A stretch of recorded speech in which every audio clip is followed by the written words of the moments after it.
On est aujourd'hui le dimanche 3 mars et nous allons reprendre et continuer aujourd'hui notre cours sur les contes de Rabbi Nachman.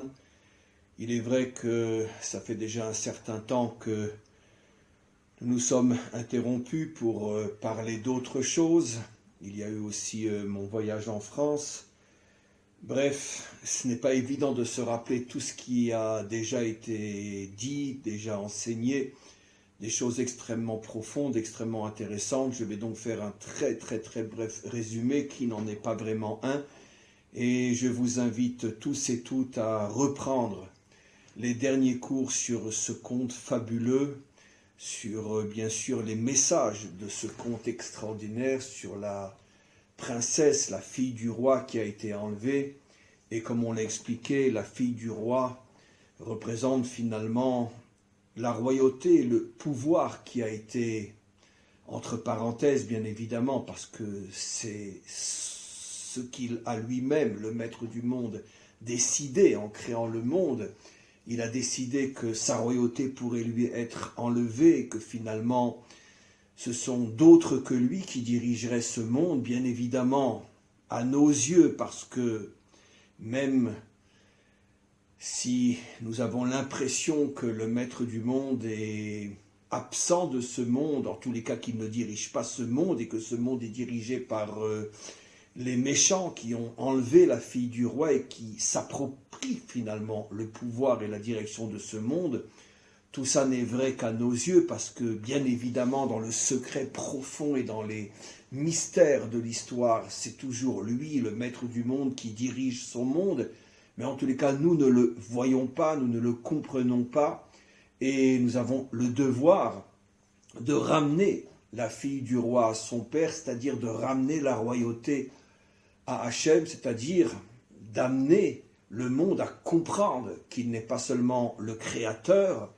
mais il est aussi le dirigeant de ce monde et que rien ne peut se passer, rien ne peut exister sans sa volonté. Et finalement, la chose la plus incroyable, la plus extraordinaire, la plus fabuleuse que nous comprendrons au moment de la délivrance, c'est que toute l'histoire qui semblait contredire sa volonté, qui semblait aller à l'encontre du projet divin, toute cette histoire finalement était entre ses mains, et que la fille du roi sera ramenée à son père.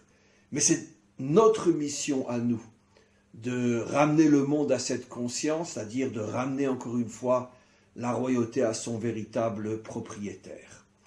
Et donc, on a déjà avancé pas mal dans ces contes et dans leur décryptage, et on était arrivé donc au moment où finalement la fille du roi était à nouveau amenée à un autre endroit, et cet endroit, elle l'a décrit à celui qui est censé la chercher et la retrouver comme étant une montagne en or, et elle sera donc prisonnière à l'intérieur d'un château fait de pierres précieuses. Alors bien évidemment, il faudra décoder ce que signifie cette montagne en or et ce château en pierres précieuses, mais ça, on verra plus tard. Donc je vais reprendre le conte, on va le lire, on va le traduire, et au fur et à mesure, on l'expliquera.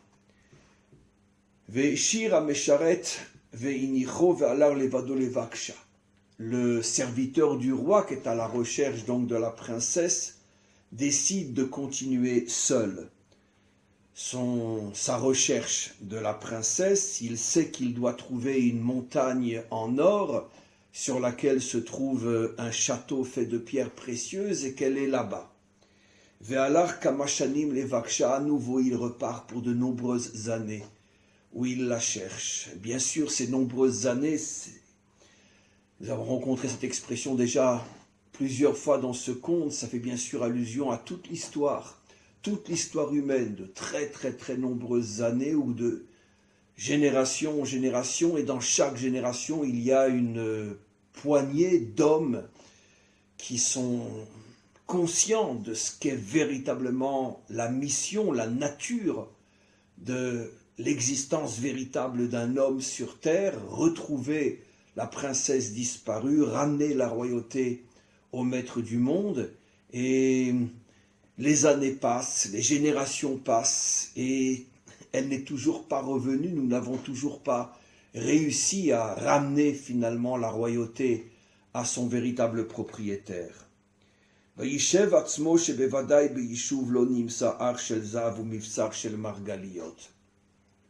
mis à réfléchir et il s'est dit, il est absolument impossible que là où les hommes et les femmes, là où vivent les peuples, les nations, c'est absolument évident que ce n'est pas là-bas que je pourrais trouver une montagne en or et un château en pierres précieuses, parce que si c'était le cas, tout le monde en parlerait. Et donc, puisque personne ne parle de cette montagne en or, c'est que forcément, elle est dans un endroit où personne ne va, ou que personne ne connaît. Ve'alken, elech el hamidbariot. Je vais donc encore une fois quitter le monde habité et pour aller la rechercher là où personne ne va. Ve'alar le baksha bemidbariot kama ve'kama shanim, et à nouveau, il est parti dans le désert dans de nombreuses années. Alors bien sûr, le décodage ici est relativement simple.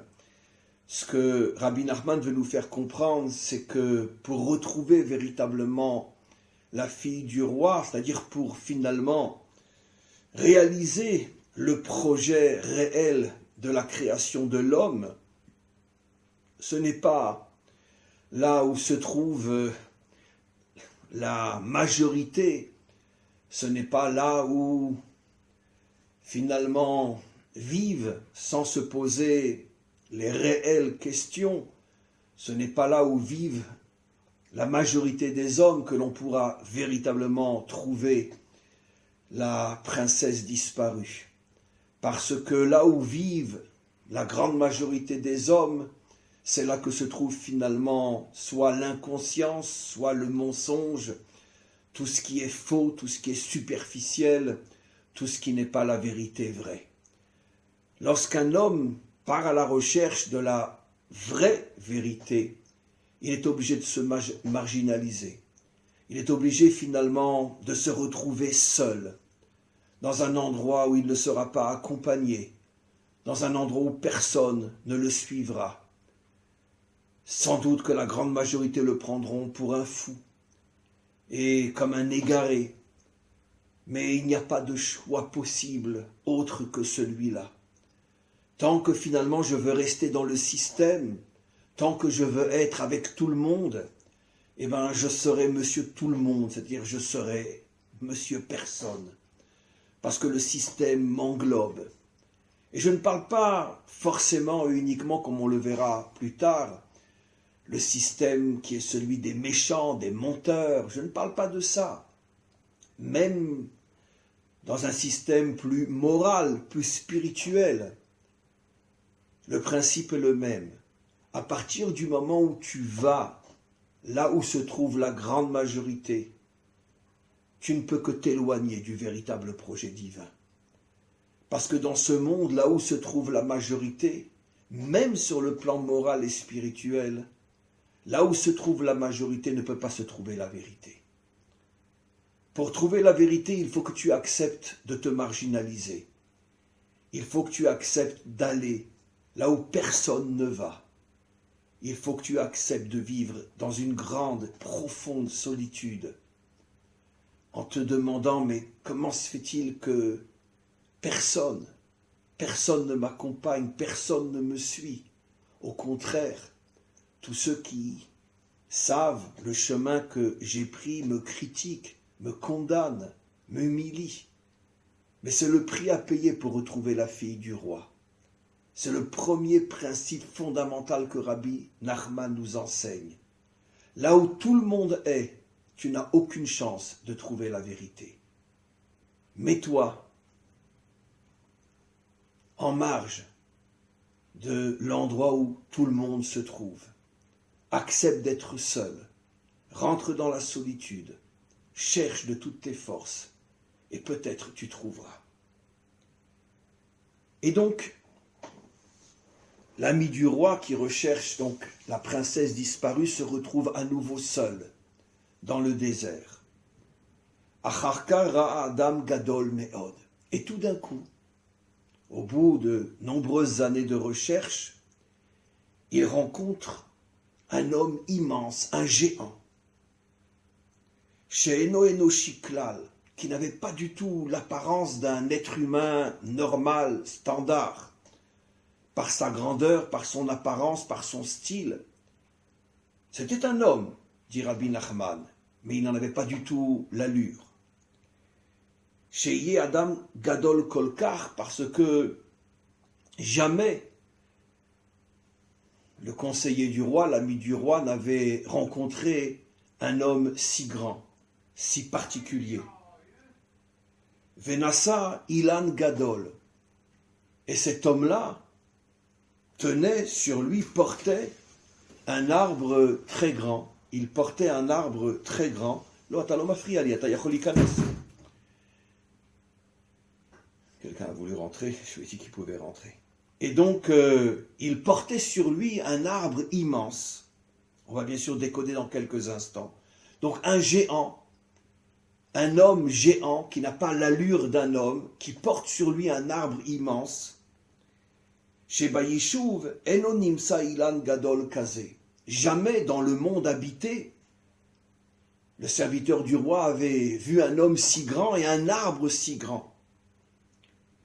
Veotoa Isha Loto. Et ce géant qui portait cet arbre gigantesque s'adresse au serviteur du roi et lui demande « Miata, qui es-tu » Va Marlo, il lui répondit « Ani Adam, je suis un homme. » Vetama Ve'amar, le géant s'étonne et il lui demande « Sheze Kolkar Zman Shani Bamidbar » Ça fait tellement longtemps que moi-même, moi le géant qui porte cet arbre gigantesque, ça fait tellement longtemps que je suis dans ce désert. Velo Raiti Me'olam Bechan Adam, je n'ai jamais rencontré un homme comme toi dans ce désert. Je pensais que j'étais seul dans ce désert. Vesiperlo Kolamaase. Et donc le serviteur du roi a expliqué au géant ce qu'il faisait ici, pourquoi il était là, qu'il était à la recherche de la princesse disparue.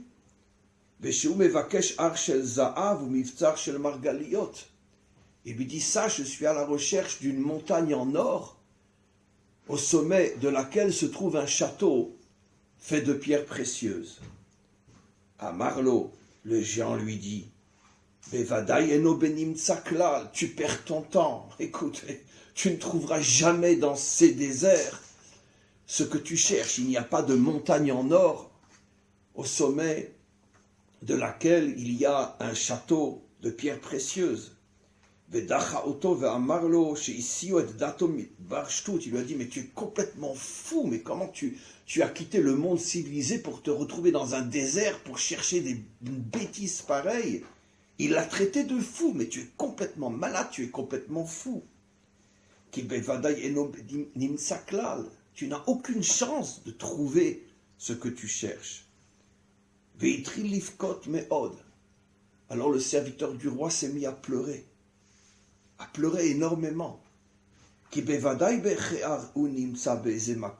Mais non, il lui dit, mais non, je suis sûr que ce château existe, que cette montagne existe, puisque c'est la princesse elle-même, rappelez-vous dans le précédent cours, c'est la princesse elle-même qui m'a laissé son propre foulard sur lequel elle avait marqué avec ses larmes, elle avait marqué avec ses propres larmes que pour la trouver maintenant, il faudrait chercher une montagne en or avec un château fait de pierres précieuses.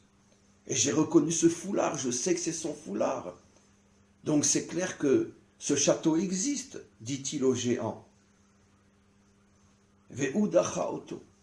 Mais le géant le repousse encore une fois. Dachaoto bedvarav. Et contredit chacune de ses paroles. Ki bevadaï davar shtut amrou lefanav. Mais tu es fou. On s'est fichu de toi, on t'a raconté des histoires. Mais comment tu peux croire des bêtises pareilles? Veu amar shebevadaï yesh. Et lui, le serviteur, s'entête et dit non, Je t'affirme que j'ai raison. C'est sûr et certain que ce château existe. À Marlo, le géant lui dit, les dati ishtout, écoute-moi, je continue à te dire que tu es complètement fou, tu as perdu la tête. Mais écoute, puisque je vois, Mechamat, Sheata Mitakesh, puisque je vois que tu ne te décourages pas, tu continues à insister, à t'entêter, malgré le fait que qui mieux que moi connaît cet endroit, et je te dis qu'il n'y a pas dans cet endroit ce que tu cherches, mais puisque je vois malgré tout que tu t'entêtes, alors tu sais quoi?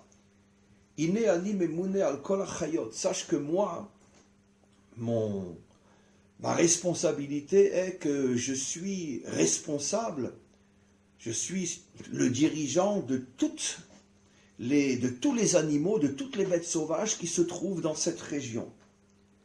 Et c'est les mancha ve'ekra lechol achayot. Tu sais quoi? Je vais appeler tous les animaux qui sont sous ma responsabilité, toutes les bêtes sauvages qui sont dans le désert, je vais les appeler, on va leur demander à elles, parce qu'elles vont peut-être dans des endroits où moi je n'ai jamais été.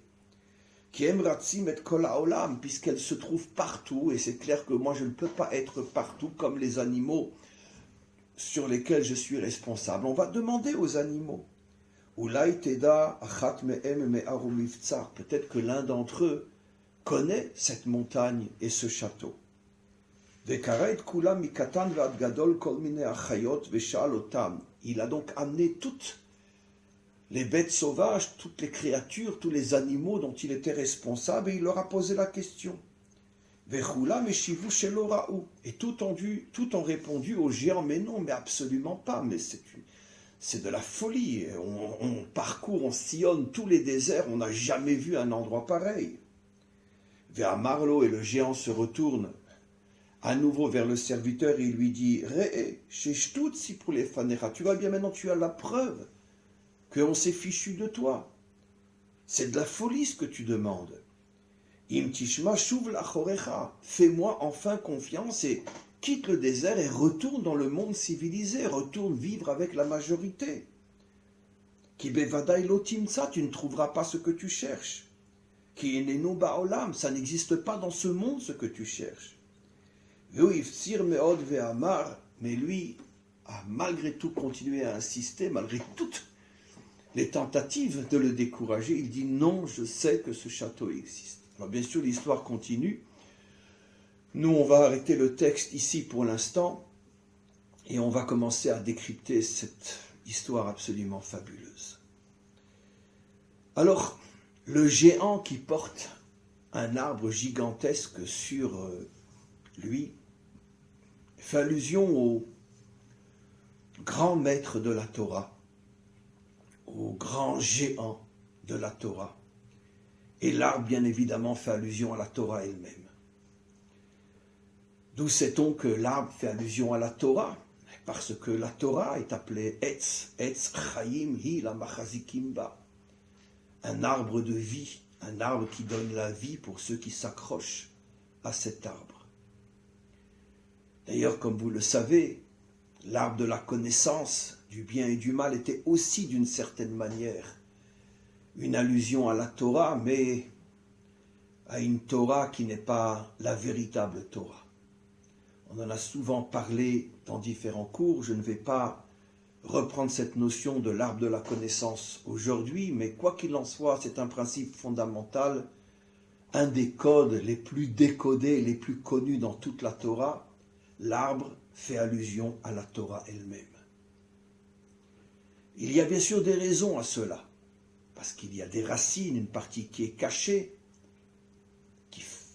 cette partie cachée fait allusion au secret de la Torah qui donne vie à l'ensemble de l'arbre. Ces racines sont dans la terre, pour bien nous faire comprendre que le seul endroit au monde où l'on peut véritablement comprendre profondément la Torah, c'est quand la Torah est étudiée dans la terre d'Israël, lorsque la Torah est enracinée dans la terre d'Israël. Comme disent nos maîtres, Avira d'Eretz Israël Machkim, que l'air de la terre d'Israël donne la sagesse. Et c'est la raison pour laquelle les plus grands géants de toute l'histoire d'Israël ont étudié et enseigné la Torah. en Eretz Israël. Quoi qu'il en soit, donc, comme je l'ai expliqué, les racines font allusion au secret de la Torah qui nourrissent tous les autres aspects de la Torah. Les racines sont dans la terre d'Israël. Et le tronc, les branches, les fruits font allusion aux autres dimensions de la Torah. Comme on le sait, il y a 4 dimensions fondamentales dans la Torah, qu'on appelle le Pardes, c'est-à-dire la loi. Après, il y a l'aspect qui est plus au niveau de la pensée, de la compréhension de la loi. Et dans cette pensée, dans cette compréhension de la loi, il y a d'autres dimensions jusqu'au secret de la Torah. Mais quoi qu'il en soit, comme nous le savons, l'arbre a 4 parties, racines, tronc, feuillage, fruits, et la Torah aussi a 4 parties, qu'on appelle en hébreu le pshat, le remez, le drash et le sod. Ces 4 parties font aussi allusion aux 4 lettres du nom divin. Mais on n'a pas besoin dans ce cours de rentrer trop profondément dans les différentes parties de la Torah, mais quoi qu'il en soit, ce qui est important pour nous de comprendre, c'est que le géant fait allusion au grand maître de la Torah, et l'arbre fait allusion à la Torah elle-même, que le géant porte sur ses épaules. Comment se fait-il que dans le désert, il rencontre un géant qui porte l'arbre, c'est-à-dire un grand maître qui porte sur lui la Torah tout entière? C'est parce que justement, les vrais géants de la Torah ne se trouvent pas là où tout le monde se trouve. Ils se trouvent précisément là où personne ne se trouve. Parce que les vrais géants ne sont jamais suivis par la majorité. Les vrais géants sont eux-mêmes isolés, vivent dans la solitude, parce que la majorité ne suit jamais la vérité vraie. C'est un principe fondamental sur lequel Rabbi Nachman revient de très nombreuses fois dans différents cours, dans son livre fondamental qui est le Likutei Moharan, mais dans d'autres endroits aussi. C'est la raison pour laquelle, comme je l'ai enseigné déjà, au moment de la naissance de Esav, il est dit « ils appelèrent son nom Esav ». Mais quand Yaakov est né, la phrase est au singulier. Il appela son nom Yaakov.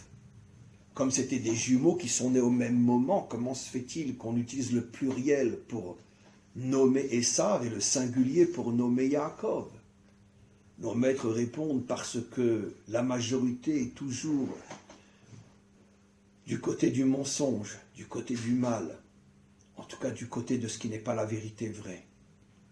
Mais Yaakov, qui est appelé Emet, la vérité, il est seul.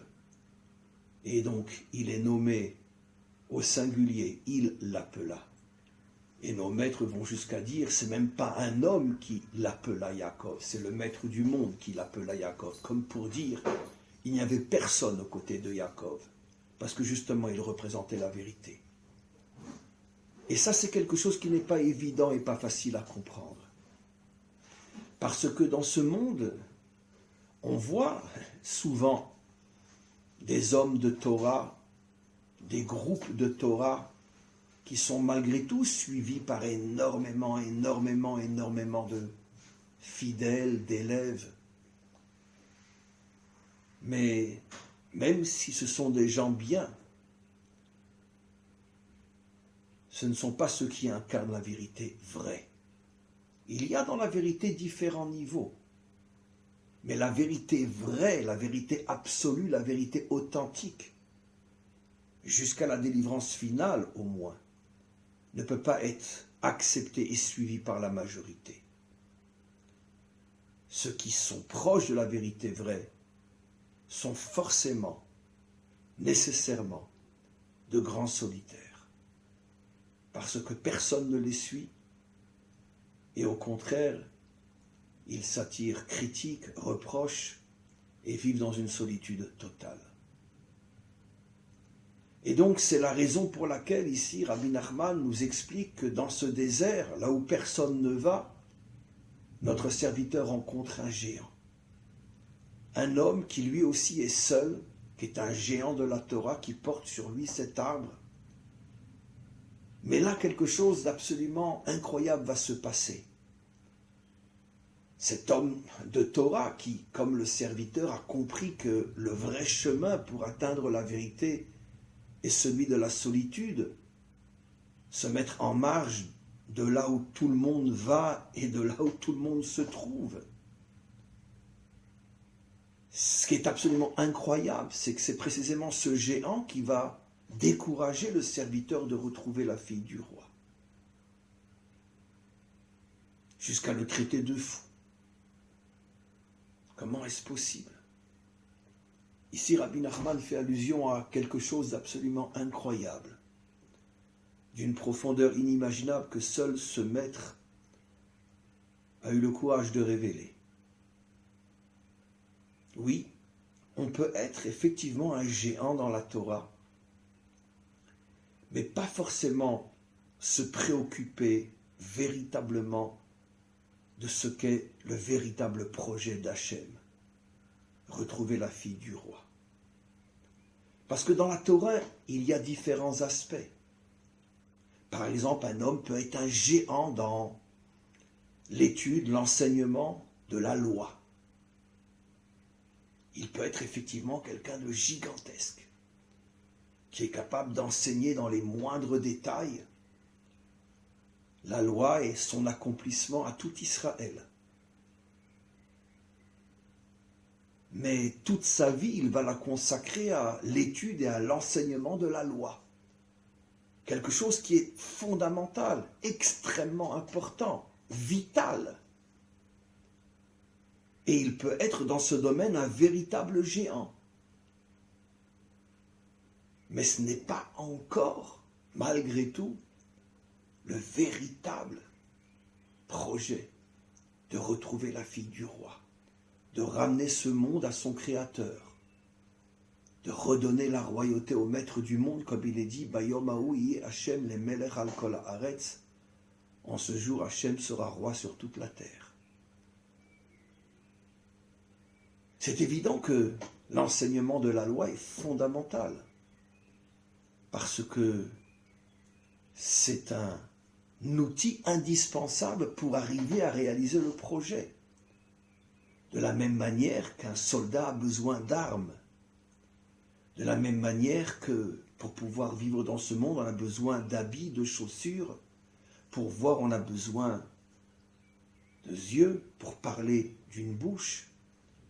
Mais la bouche n'est pas la finalité, c'est comment tu l'utilises, qu'est-ce que tu en fais. Les yeux, les bras, les jambes, les habits, ce n'est pas ça la finalité. C'est ce qui nous est donné pour accomplir notre mission. Voir ce qu'il faut voir, dire ce qu'il faut dire, aller là où il faut aller. Mais tu peux aussi avoir des jambes, des yeux, une bouche, et aller là où il ne faut pas aller, voir ce qu'il ne faut pas voir et dire ce qu'il ne faut pas dire. Et donc l'étude de la loi est quelque chose d'indispensable, incontournable, vital, mais n'est qu'un moyen pour arriver au véritable but qui est de retrouver la princesse perdue, de ramener la royauté au maître du monde. Et il y a des géants de la Torah qui, eux, s'arrêtent à la construction de l'outil, mais ne nous expliquent pas ce que l'on doit faire de cet outil et comment l'utiliser pour réaliser la véritable mission qui est de retrouver la fille du roi. Ça n'empêche que c'est un juste authentique, ça n'empêche que c'est un géant authentique. Mais lui s'est concentré et consacré uniquement à la construction de l'outil, mais ne nous explique pas comment l'utiliser, pourquoi l'utiliser et dans quel but l'utiliser. Et c'est ce qu'on trouve dans toutes les générations, jusque dans notre génération. Des géants de la Torah, dont la sagesse et la justesse est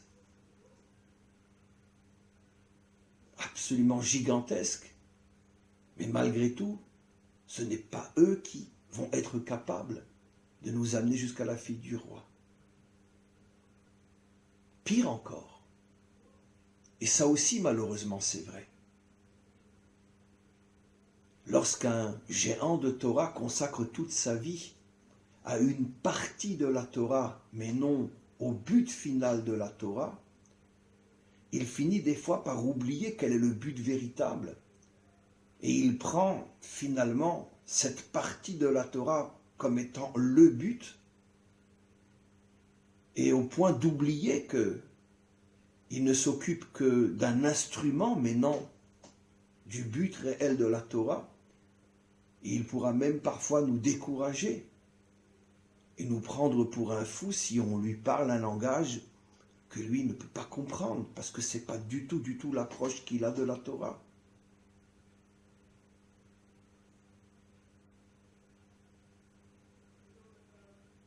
Aujourd'hui, regardez autour de vous. Au niveau des livres de Torah, au niveau des enseignants ou des enseignements Internet, dans différents sites ou peu importe, on peut entendre des choses extraordinaires, des choses passionnantes, des choses intéressantes. Mais très vite, on se rendra compte que finalement, les enseignements transmis se concentrent, comme on va le voir encore aujourd'hui, essentiellement sur la construction de l'homme, comment se perfectionner, comment travailler sur ses défauts, comment renforcer ses qualités, comment être un bon juif, comment accomplir la loi, comment réussir son couple, comment éduquer les enfants. Ce sont des choses très importantes, fondamentales. Mais ce n'est pas encore le but. Le but, c'est comment ramener la royauté au maître du monde. Et ça, vous ne trouverez pratiquement aucun livre et pratiquement aucun site, aucun enseignant, aucun maître qui parlera et qui se consacrera pratiquement exclusivement au véritable projet de ramener la royauté au maître du monde. Tous vont choisir des parties de la Torah extrêmement importantes, passionnantes, intéressantes. Mais ce n'est pas encore le véritable projet. Et quand on va se choisir ce genre de maître, en pensant qu'il représente toute la Torah, on va finir par croire que la Torah, ce n'est que cette partie qui les enseigne, et on va complètement oublier le vrai projet. Et lorsqu'un jour quelqu'un viendra et dira « Mais attention, que l'homme s'améliore, c'est très important. Que l'on sache exactement comment accomplir la loi, c'est très important. Que l'on arrive à chasser nos défauts et renforcer nos qualités, c'est très important. Mais tout ça, ce ne sont que des moyens, ce n'est pas encore le but. Quel est le but? Lorsque je serai un homme bien, lorsque j'aurai des qualités, lorsque je n'aurai plus de défauts, qu'est-ce que je fais de tout ça? Ce n'est pas le but, ça. Ça, c'est ce qui me permet de commencer ma mission. Mais la véritable mission, pratiquement personne n'en parle. Et au contraire, de nombreux enseignants de Torah iront même jusqu'à nous décourager en disant « Mais qu'est-ce que tu cherches, la fille du roi? Mais c'est pas pour ça que la Torah nous a été donnée. La Torah nous a été donnée pour t'apprendre à manger kasher, pour t'apprendre à respecter Shabbat, pour t'apprendre à être un homme bon, à être un homme juste, à être un homme authentique. C'est pour ça que la Torah t'a été donnée. Qu'est-ce que tu cherches, la fille du roi? Ça veut dire quoi? » Et tout le monde va te prendre pour un fou. Voilà le grand danger que finalement, sans s'en rendre compte, les enseignants de Torah transmettent une Torah extrêmement dangereuse, parce que comme d'une certaine manière elle est vraie cette Torah, elle est juste cette Torah, et elle est intéressante cette Torah, et elle est transmise par des géants qui réellement portent sur eux la Torah. On tombe très facilement dans le piège de se dire, mais il n'y a pas d'autre Torah que celle que ces géants nous transmettent. Et donc finalement, plus personne ne cherche la fille du roi. Et quand quelqu'un lui, essaye de transmettre la vérité vraie, que la vraie Torah nous a été donnée pour retrouver la fille du roi, on va le prendre pour un marginal, pour un fou. Pour un fou, comme dit Rabbi Nachman, pour un fou. Personne ne va véritablement comprendre de quoi il parle.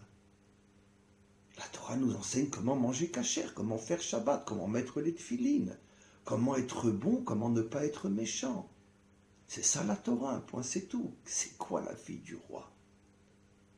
Ah, la royauté doit revenir à Hachem, mais quand il le voudra, il la reprendra. C'est pas à moi de la lui ramener. Il est suffisamment grand pour se prendre la royauté tout seul. Voilà ce que pense la majorité. Voilà ce secret incroyable, bouleversant, incroyable que nous révèle Rabbi Nachman. Que par rapport au vrai projet, c'est parfois, souvent même, inconsciemment bien sûr inconsciemment, mais c'est souvent les maîtres de la Torah eux-mêmes qui nous éloignent du véritable projet. Parce qu'eux-mêmes ont complètement perdu le sens du but véritable de la Torah, même s'ils sont des géants dans la Torah. Ce que je dis a été le grand problème qui a traversé l'histoire.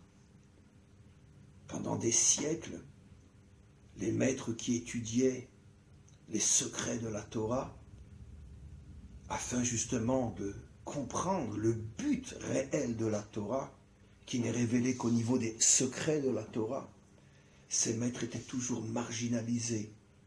Ils étaient seuls, profondément seuls, incompris, critiqués par la grande majorité des maîtres qui, eux, s'occupaient essentiellement du fonctionnement de la loi et de la réparation de l'homme en renforçant ses qualités.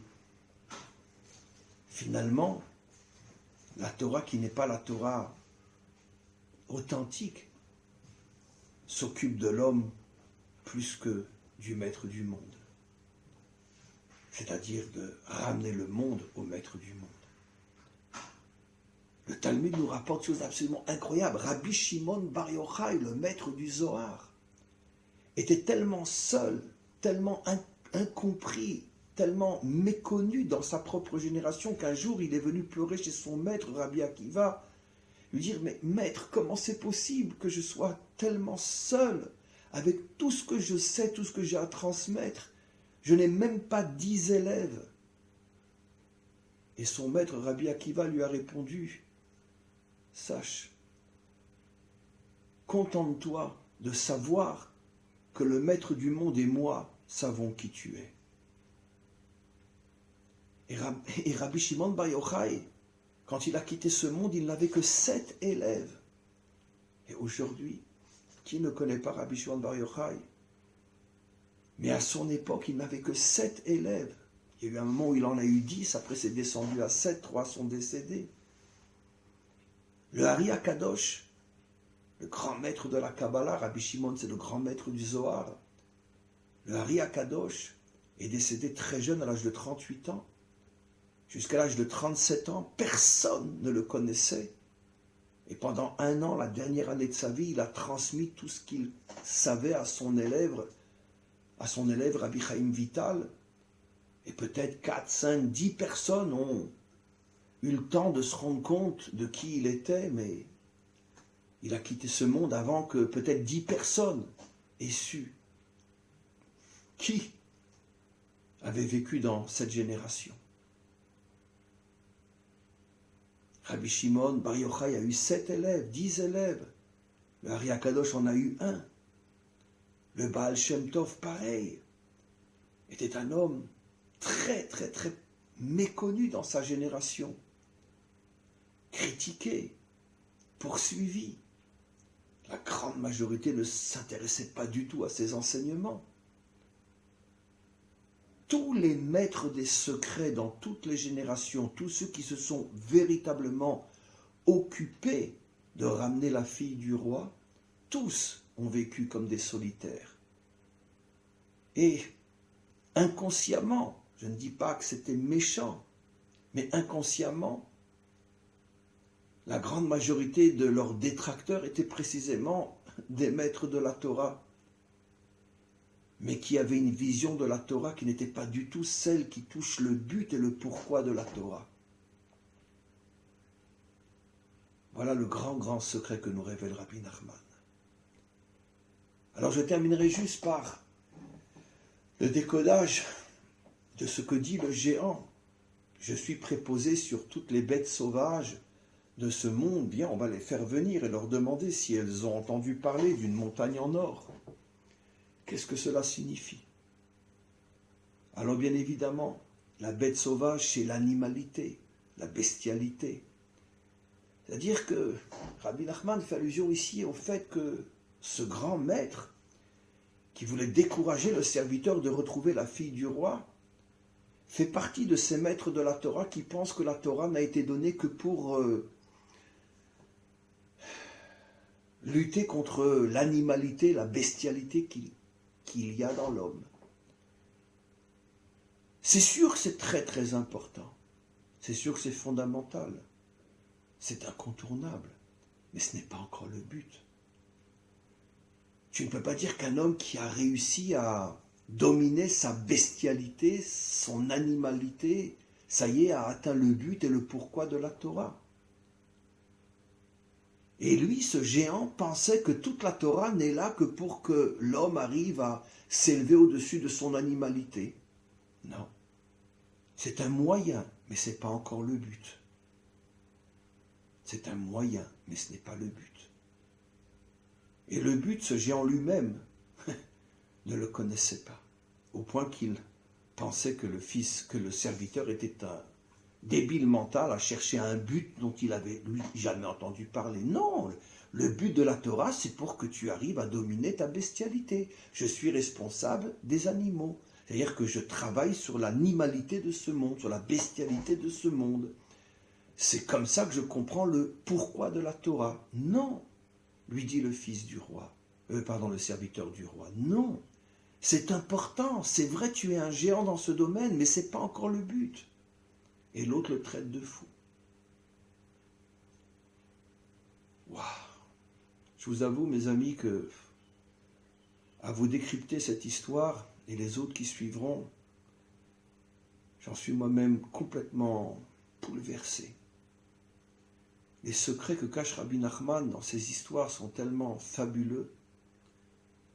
Ces histoires, comme je pense l'avoir déjà dit quand on a commencé au tout début ces cours, ces contes-là seront les clés avec lesquelles le Mashiach ouvrira toutes les portes de la délivrance. Ne faisons, nous, qu'effleurer l'intériorité de ces histoires. Mais ces histoires sont absolument fabuleuses.